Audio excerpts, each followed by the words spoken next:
다이어트를 하는 사람들에게 탄수화물은 거의 적으로 표현됩니다.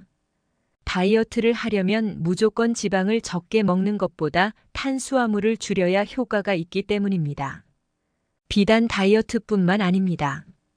탄수화물 과다 섭취는 건강의 적으로도 꼽힙니다. 최근 스웨덴 연구팀이 발표한 연구 결과에 따르면 과자나 케이크 종류를 자주 먹으면 자궁암 발병률이 높아진다고 합니다. 또 포도당을 적게 섭취하면 당뇨 예방은 물론 장수와 암 예방에도 좋고, 간식을 자주 먹는 등 탄수화물을 많이 섭취하면 대사증후군의 위험이 커진다는 연구 결과도 있습니다. 생물체의 필수 에너지원인 탄수화물이 어쩌다 건강의 적처럼 공격받고 있는 걸까요? 하지만 탄수화물이라고 다 나쁜 것이 아닙니다. 좋은 탄수화물을 적당량 먹으면 혈당을 천천히 올려 운동의 에너지원이 되며 운동할 의지도 만들어주고 근육이 빠져나가는 것을 막습니다. 반면 나쁜 탄수화물은 혈당을 급격히 올려 빨리 허기지게 만들고 탄수화물 맛에 중독되게 합니다. 우리는 음식을 통해 다양한 영양소를 섭취하지만 그중 에너지, 즉 칼로리를 내는 것은 탄수화물, 지방, 단백질 3가지입니다. 그 외 비타민이나 미네랄은 우리의 생명을 유지하고 에너지를 내는 과정을 연결해주는 필수적인 요소긴 하지만 그 자체가 칼로리를 가지고 있는 것은 아닙니다. 탄수화물, 단백질, 지방 중 에너지원으로서 가장 중요한 역할을 하는 것은 바로 탄수화물과 지방입니다. 물론 단백질도 그램당 4칼로리의 에너지를 내지만 단백질의 주된 역할은 우리 몸의 세포와 골격을 구성하는 것입니다. 이렇게 탄수화물과 지방은 우리 몸의 핵심 에너지원이지만 탄수화물은 지방과 다른 몇 가지 특징이 있습니다. 첫 번째는 뇌의 유일한 에너지원이라는 점입니다. 우리의 뇌세포는 활동하기 위한 에너지원으로서 탄수화물만을 고집합니다. 물론 탄수화물 공급이 완전히 제한됐을 경우 시간이 흐르면 뇌의 적응력에 의해 지방에서 유도된 케톤체를 에너지로 사용하지만 이는 매우 특별한 상황입니다. 일상적인 상황에서 뇌세포는 탄수화물만을 에너지로 사용합니다. 즉, 뇌는 밥만 먹고 산다고도 말할 수 있습니다.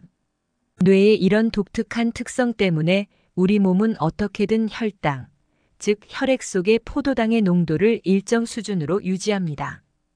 혈액 속 포도당의 농도가 일정 수준 이하로 떨어지면 뇌세포로의 에너지 공급이 줄어들게 되어 뇌의 기능이 떨어지며 그 정도가 더욱 심해지면 의식을 잃게 되고 심하면 사망에 이르게 됩니다. 그런데 아이러니한 것은 이렇게 중요한 탄수화물의 저장 공간이 그다지 많지 않다는 것입니다. 일반적으로 우리 몸에 저장할 수 있는 탄수화물은 근육에 300g, 간에 100g 정도입니다.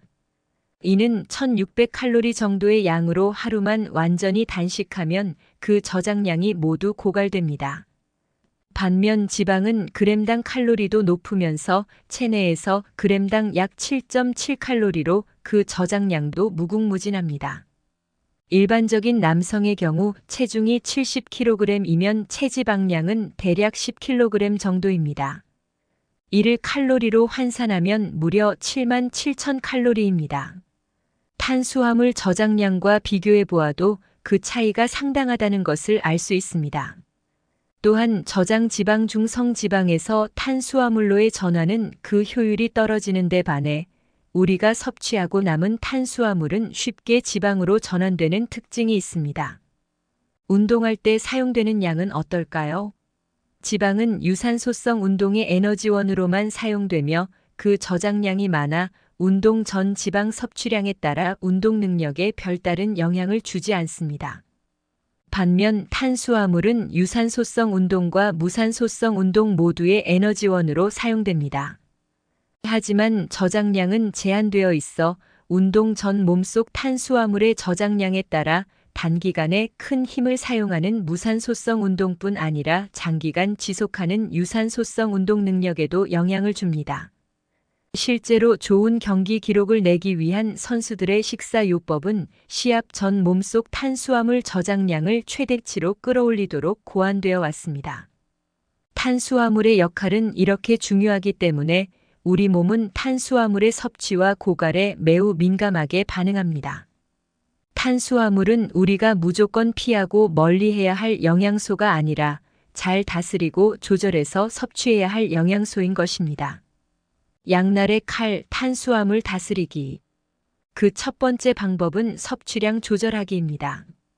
탄수화물의 종류도 중요하지만 가장 핵심은 섭취하는 양입니다. 탄수화물 섭취량을 줄이면 활동할 기력이 떨어지지만 그 양이 과하면 금세 지방으로 전환되어 저장됩니다.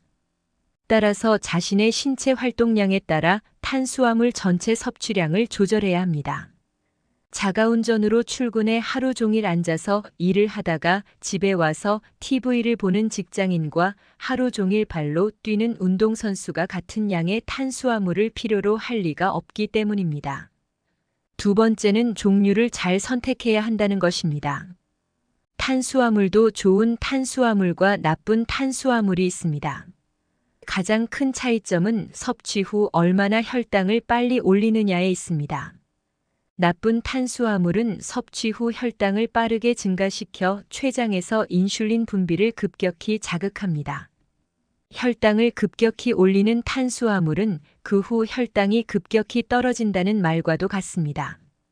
때문에 다음 식사 시간이 오기도 전에 배고픔을 느끼게 되며 단시간 동안 과도하게 증가한 몸속 탄수화물은 그 저장고를 채우고 넘쳐 결국 지방으로 저장됩니다. 또한 나쁜 탄수화물은 그 자체가 우리의 머릿속에 그 맛을 각인시키고 그 맛을 계속해서 찾게 만듭니다. 나쁜 탄수화물로 대변되는 탄수화물은 정제된 탄수화물로 대표적인 것이 오로지 단맛을 더하려 청량음료, 도넛, 과자 등에 첨가되는 설탕과 같은 첨가 탄수화물입니다. 반면 좋은 탄수화물은 혈당을 서서히 올립니다. 우리의 주식인 쌀도 어떻게 먹느냐에 따라 나쁜 탄수화물 공급원이 될 수도 있고 그렇지 않을 수도 있습니다. 흰 쌀밥은 혈당을 급격히 올리고 인슐린 분비를 빠르게 자극하지만 잡곡밥이나 현미밥은 혈당을 천천히 올리고 인슐린 분비를 과도하게 자극하지 않는 좋은 탄수화물입니다. 추가적으로 탄수화물은 단독으로 섭취하는지 다른 음식들과 함께 섭취하는지에 따라 혈당과 인슐린 분비의 차이를 나타냅니다. 단백질이나 지방과 함께 섭취하는 경우 탄수화물만 단독으로 섭취하는 것에 비해 혈당을 천천히 올리고 인슐린 분비를 서서히 자극합니다. 이런 의미에서 밀가루로 만든 면류는 쌀보다 조금 더 불리할 수 있습니다. 쌀밥은 보통 다른 반찬들과 함께 섭취하는 형태인 반면 면은 하얀 밀가루로 만든 정제 탄수화물이면서 그 외의 반찬 없이 오로지 면만 섭취하는 경우가 많기 때문입니다. 잔치국수를 예를 들어보면 하얀 면에 단지 김치만을 얹어서 한 끼를 해결하게 되는데 이러 경우 밥에 각종 나물 반찬과 생선구이 한 토막을 얹어서 섭취하는 것에 비해 좀 더 급격히 혈당을 상승시키게 됩니다. 이러한 우리 몸의 반응을 이해한다면 밀가루 음식을 무조건 피하기보다는 이에 맞는 적절한 방법, 즉 가능한 정제 밀가루는 피하고 흰 빵보다는 잡곡빵으로 채소와 양질의 단백질을 함께 섭취한다면 똑똑한 밀가루 섭취법이 될 수 있습니다. 현대 사회에 사는 우리는 값싸고 입맛을 자극하는 탄수화물 음식들을 쉽게 먹을 수 있습니다. 무조건 맛을 좇기보다는 자신에게 맞는 적당량의 좋은 탄수화물을 섭취한다면 건강과 다이어트라는 두 마리 토끼를 잡을 수 있을 것입니다. 여기까지 좋은 탄수화물과 나쁜 탄수화물에 대해 알려드렸습니다. 영상이 도움이 되셨다면 구독, 좋아요 부탁드립니다. 그럼 다음 시간에 더 좋은 정보로 만나 뵙겠습니다. 끝까지 시청해 주셔서 감사합니다. 오늘도 건강하고 행복하세요.